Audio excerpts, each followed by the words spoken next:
Hello, everyone. Welcome back to another episode of Namtaro Talks. I will pick right back up from the previous series where I'm continuing to talk about on-screen adaptations of books that I have consumed. Okay, I'm going to head straight into it this time. This time, we're talking about a new category where the show was good, but they were prematurely canceled despite critical acclaim. The first is the Lockwood and Co. series by Jonathan Stroud. There were 5 books in the series.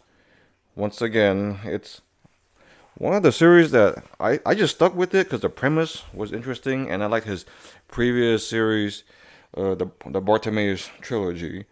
It's a unique concept because in the series, the kids, they were kind of sensitives and they can sense ghosts and supernatural stuff, and they have their own different weapon systems to vanquish the ghosts, and they have their own agencies to do so.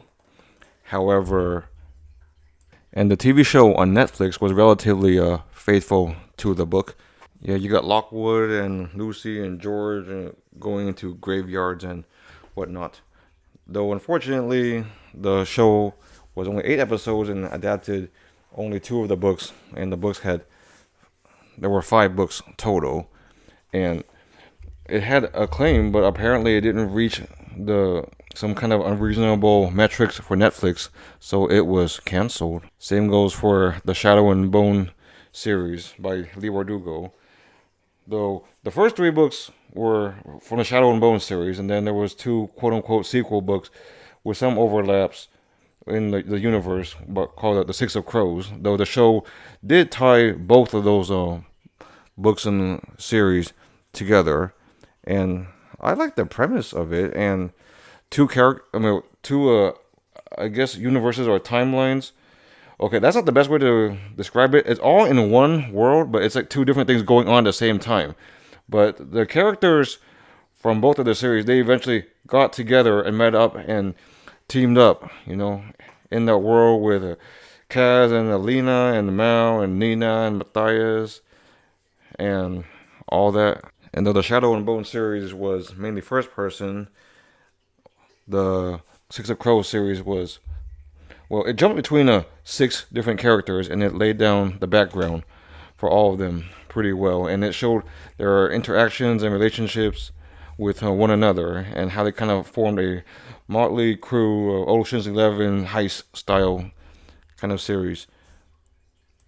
And the production for the show, it was really good in my opinion. I mean, they laid down the world. They had beautiful sets and costumes, but pretty unique in my opinion.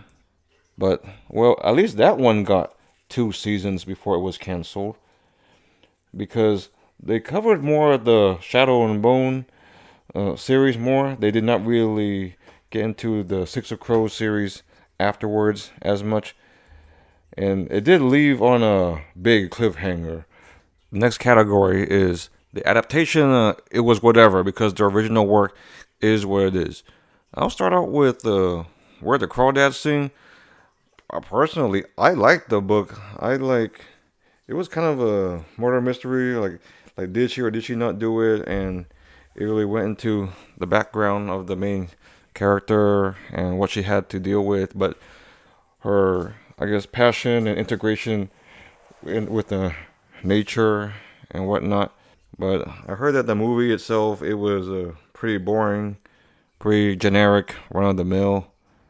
And I admit, I consumed all the Hunger Games books and all the Twilight books back in the day. Yeah, I know Twilight. I mean, I don't know. I guess I was just bored or something.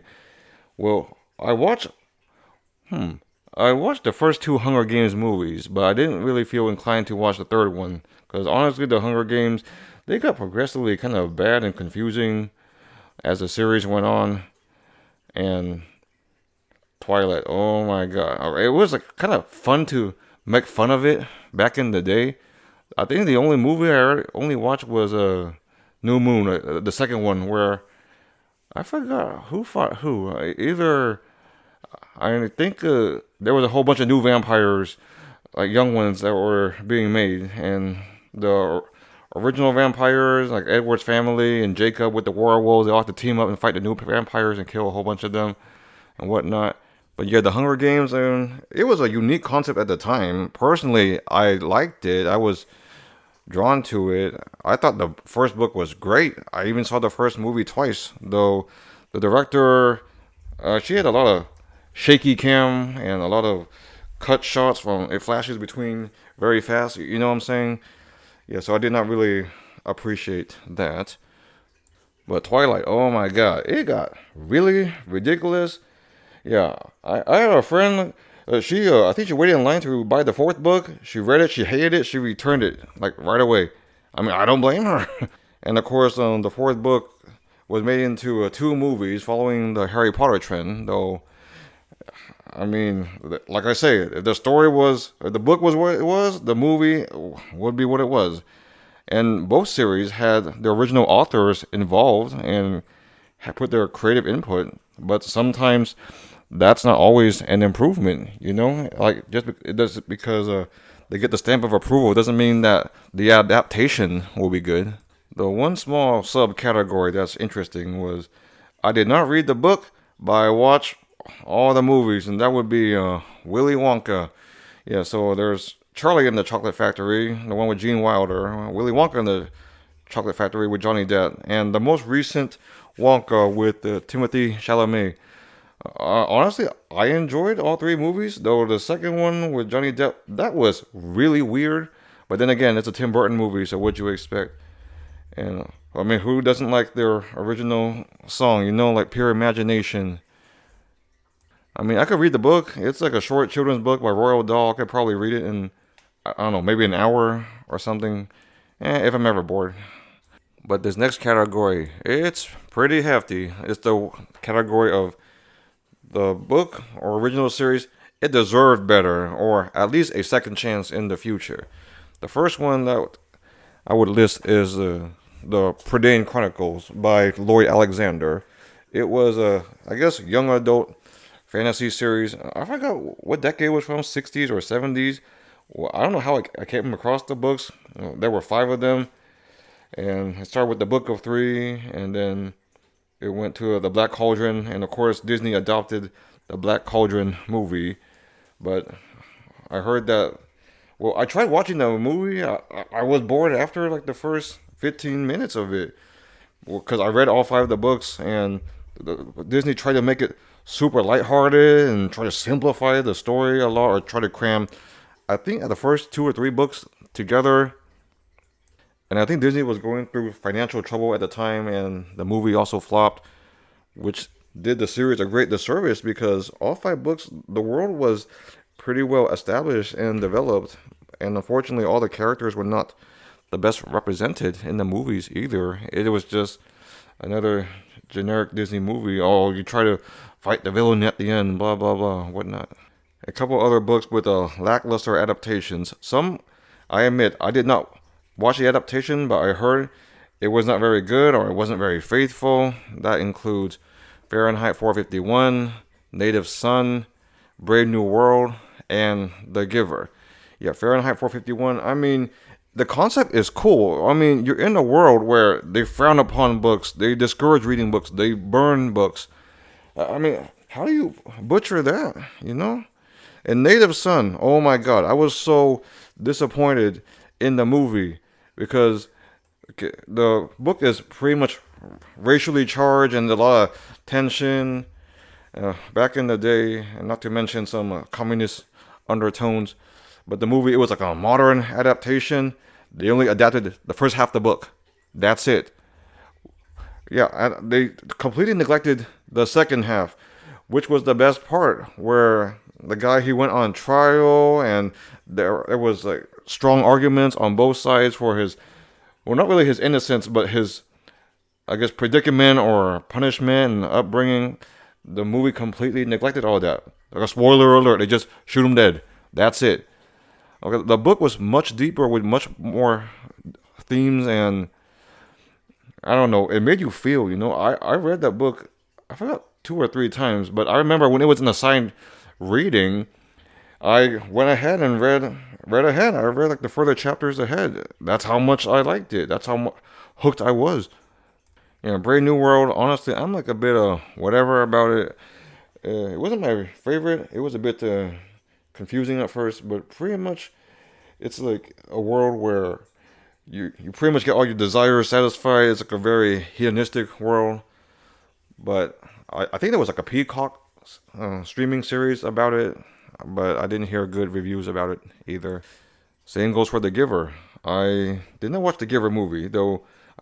Sometimes I watch scenes of a movie, like on YouTube, So yeah, there are many movies I don't really watch the whole movie, just watch scenes or revisit the scenes. But the atmosphere, it was definitely not what I envisioned from the book. Well, the book, it was like a young adult. I don't know what grade. It can't be elementary school, at least middle school. But it's like a unique concept where everyone has like their designated roles, and the giver's role is the one who holds all the memories and can see color. But then you find out what happens when you are released, and it's very emotionally charged.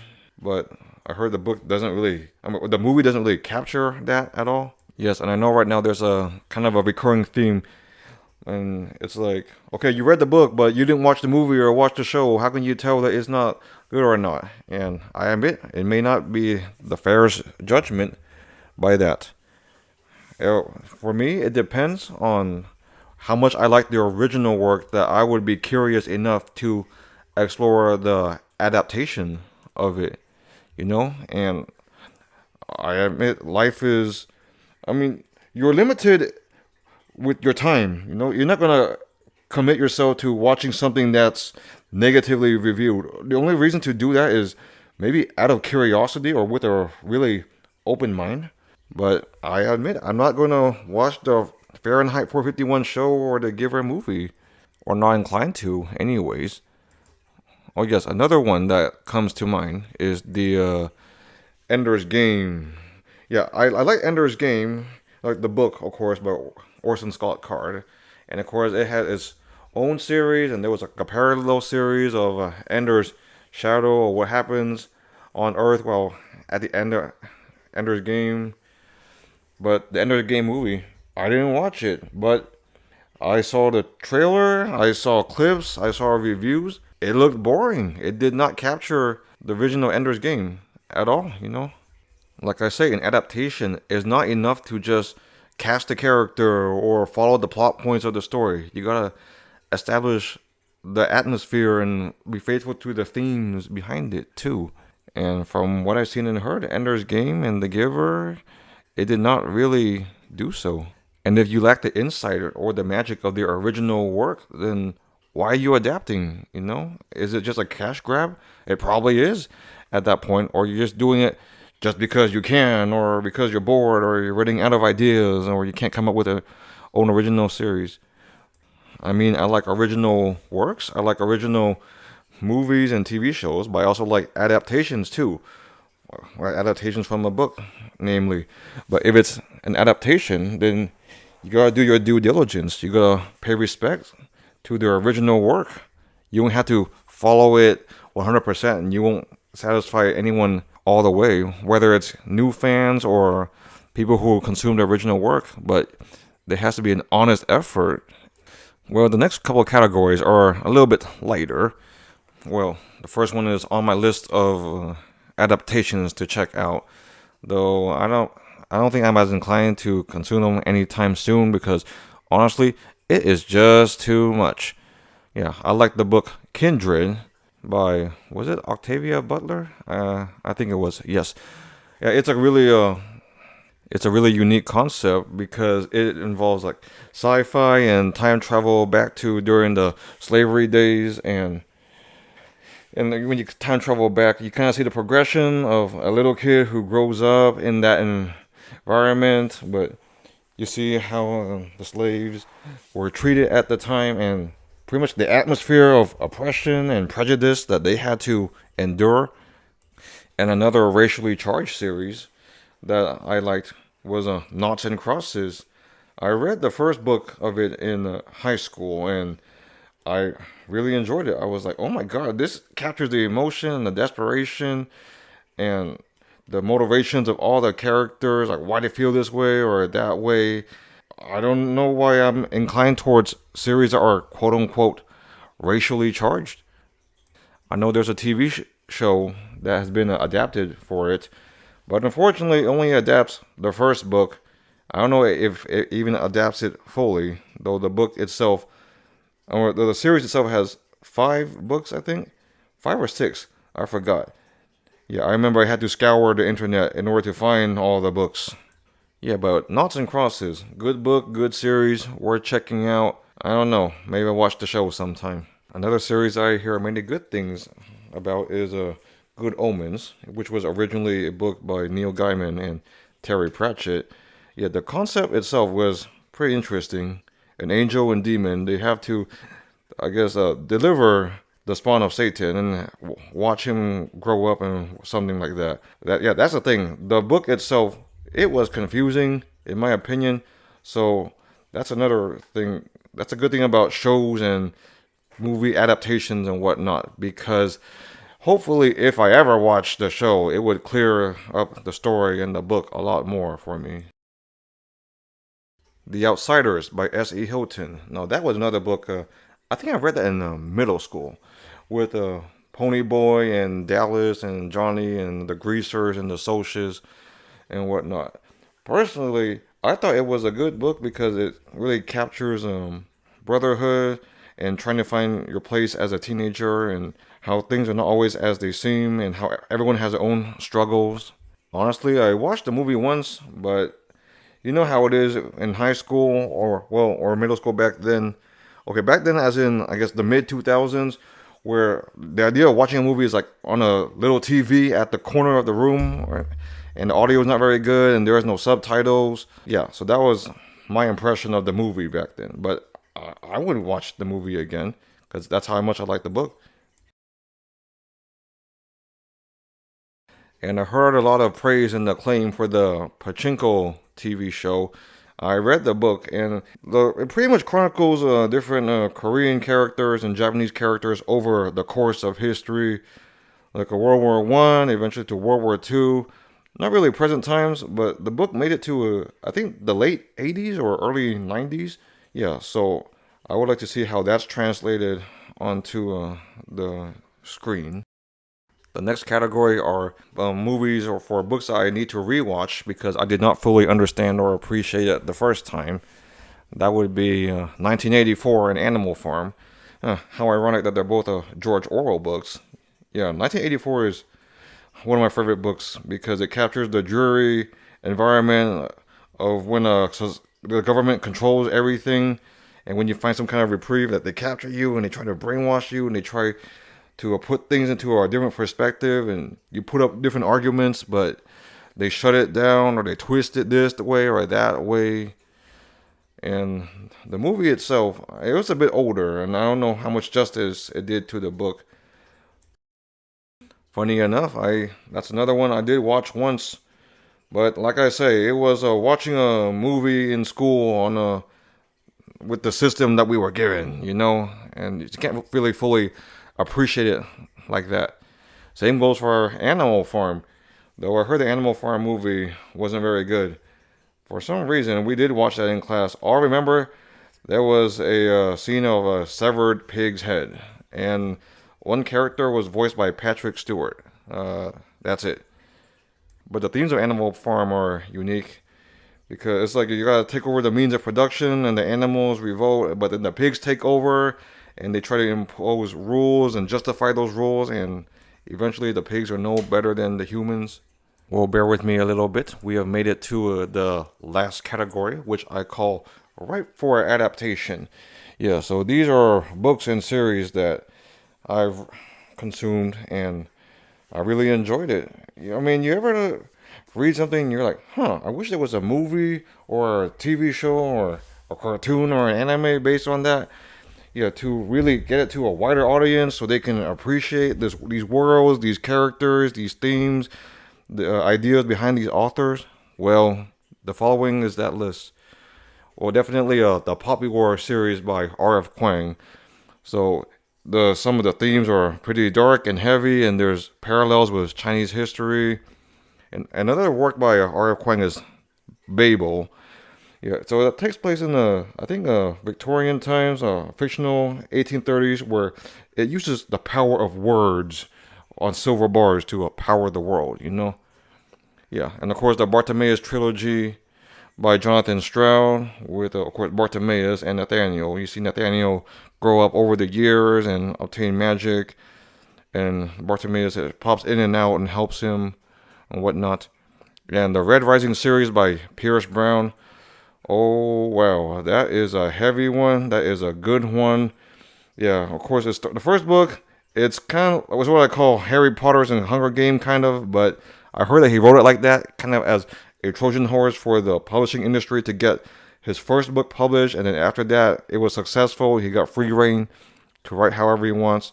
So they hopefully they can adapt it as much as they want, as much as they can. Right now they're up to well, the first 3 books were completed, the first series, and then the next 3 books after that Lightbringer right now, as of this podcast, I know he's working on the next book. Hopefully that wraps up the series called Red God. If all that could be adapted someday, that'd be great. Of course, my wife and I, we currently consume the Skulduggery Pleasant series. With a Skulduggery, he's a skeleton, kind of an undead. Okay, maybe not undead, but he has a long history, and he's trying to get revenge against. But over the course of history, he gets to a present moment where he meets up with this girl named Stephanie, and he takes her under his wing, and she becomes Valkyrie Kane, and she develops powers and they solve mysteries and deal with the supernatural, and not to mention there's like a sorcery world with their own different politics based on different regions and different countries also. Yeah, the series and that world, it is huge. They completed, and it's in 3-book arcs, so there's at least I think about 5 trilogies right now, and he's still working on it. He released book 16 last year and working on book 17 and maybe beyond. Who knows? And not to mention a couple of side books and side stories here and there. But yeah, the Skulduggery series, I would like to see that adapted someday. And what I call well, it's really the Old Kingdom series, but I call it the Abhorsen series by Garth Nix. When it starts with the books Sabriel, then Lirio, then Abhorsen, and a couple books go back in time or continue the story. It's a unique world of Ancestor, and there's like magic on one end, and the other side it's not as much magic. But then it's like as you fade into the magical world, like certain aspects of the non-magic world, it kind of fades out. And of course, Sabriel, the main character. Well, over the years, the different characters take on the title of Abhorsen. They use bells with different powers. Yeah, honestly, I suck at describing a lot of these series. I just know that I like them and I recommend them. And if there were adaptations of them, I would watch it. And the Song of the Lioness series by Tamora Pierce, and it takes place in the land of Toratal, and it starts with Alana, who starts off as a young woman who infiltrates the kingdom and tries to get developed as a knight, and she befriends the prince over time, and she kind of grows, and then she leaves on her own for a little bit and ends up with a nomadic tribe. Yeah, but that's right for an adaptation. Another obscure series is the Truancy series. Well, I liked it back in I forgot it was middle school or high school, but it's like a dystopian world where the adults pretty much control all the kids through the means of school and homework. But then there's like a rebellious faction, and the author was, I think, about 15 or 16 when he first wrote the book. So his writing chops have not been fully honed yet. But that series, the Truancy series, it was 3 books. Though personally, I think if he had the means to kind of go back and do a revisionist history and embellish and flush out the details and develop that world a bit more, he would. Unfortunately, the author of the Truancy series, I don't know where he is. I tried looking up interviews or news of him on the internet and what other works he did.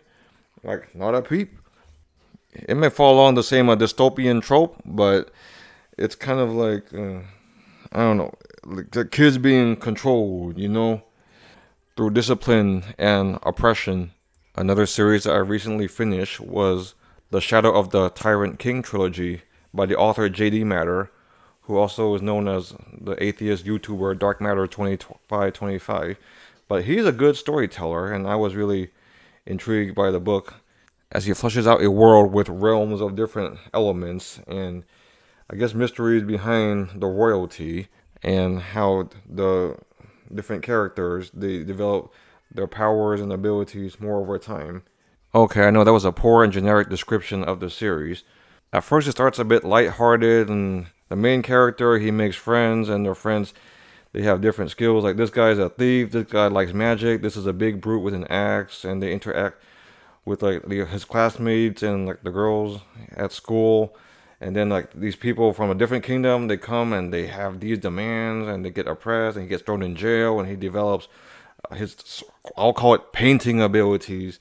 And then the world really expands and behind it all you find that there is let's call it an agent of chaos that is controlling everything. And then you gotta figure out this chaotic being and where he is residing at and what his true intentions are, and not to mention all the sacrifices that you had to deal along the way too. There's also the Ryan Drake series by Will Jordan, also known as the Critical Drinker on YouTube. I know he's a bit controversial with his opinions when he reviews pieces of media, but as an author, the series itself, I thought it was enjoyable. Maybe not really contributing anything new because it's like an action thriller. And of course, back then there was a TV show called 24, and they set the standard for action thrillers. So the Ryan Drake series, well, at least the first book called Redemption, which I read, it kind of follows similar tropes, but it's still done well. It's still respectable. I don't know if I'll read all 9 books of it, but I would at least maybe continue checking out 1 or 2 more. Though the unfortunate thing is he made a short movie kind of loosely based on the books, and it was critically panned, though, which is kind of ironic because he's a critic himself, so I guess his fans expected better. But like I said, some things you just suspend your disbelief or take with a grain of salt. You take it for what it is, you enjoy it for what it is. Like, this is an action series, this is a classic, this is a fantasy series. This is written by an average Joe, this is written by an English professor or major or whatnot. Another one that is worthy of adaptation is The House of the Scorpion by Nancy Farmer. Yeah, that book was kind of prevalent and publicized a lot as when I was in middle school with the 3 giant medals on its cover. And I know you shouldn't judge a book by its cover, but out of curiosity, I read it after I finished grad school, and it was surprisingly good and surprisingly deep. Like, the premise of it is that this kid, he finds out that he is a clone of the drug lord, and they're pretty much training him to take over for that drug lord once he grows up. I mean, a concept like that, like I guess clone rights and finding your place and finding your sense of identity and navigating the drug lord's family. I mean, how can that not be adapted? That is ripe for an adaptation. And I'll just lump the 2 books at the end. Neuromancer by William Gibson and Feed by M.T. Anderson. Yeah, I am not going to summarize them too much, but let's just say they are both technologically influenced books. And they definitely deserve an on-screen adaptation to really bring their story and their themes out to the world. Of course, a Neuromancer was kind of a pioneer, like way ahead of its time. And last but not least, the Little Brother series by Cory Doctorow, which talks about the implications of technology and how it can be used for government surveillance and politics and whatnot. And the characters in that series are pretty cool too. So that would deserve an adaptation also. Okay, I feel like, my bad if I kind of rushed towards the end, but those are all the works that I could think of that I was able to list regarding adaptations and whatnot for the big screen. Well, I know this was a random, long, rambling, all over the place episode. But at this point, all these quote unquote podcasts are, well, you made it this far. Thanks for bearing with me.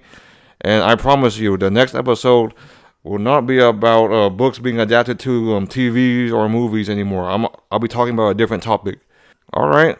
Thank you and goodbye.